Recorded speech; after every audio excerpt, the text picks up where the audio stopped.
বিশ্বের প্রথম এইডস টিকা আনছে রাশিয়া। অবশেষে আসতে চলেছে বিশ্বের প্রথম এইডস টিকা।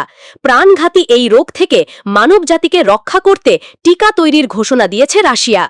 রাশিয়ার রাষ্ট্রায়ত্ত বার্তা সংস্থা রিয়া নভস্তিকে দেওয়া এক সাক্ষাৎকারে গামালিয়া ন্যাশনাল সেন্টারের মহামারীবিদ্যা বিভাগের প্রধান ভ্লাদিমির গুশচিন জানিয়েছেন, আধুনিক এমআরএনএ প্রযুক্তি ব্যবহার করে তৈরি হচ্ছে এই টিকা। প্রচলিত টিকার মতো এতে মৃত বা প্রক্রিয়াজাত জীবাণু ব্যবহার করা হচ্ছে না, বরং ব্যবহার করা হচ্ছে এক ধরনের প্রোটিন যা মানবদেহে প্রবেশের পর রোগ প্রতিরোধ ক্ষমতাকে বহুগুণ বাড়িয়ে তুলবে। বিজ্ঞানী গুশচিন জানান, মূল উপাদান হবে বিশেষ অ্যান্টিজেন তরল, যা শরীরে বিস্তৃতভাবে রোগ প্রতিরোধ ক্ষমতা তৈরি করবে। আশা করা হচ্ছে আগামী 2 বছরের মধ্যেই টিকাটি বাজারে আসতে পারে। হিউম্যান ইমিউনোভাইরাস বা এইচআইভি হল এইডসের জন্য দায়ী।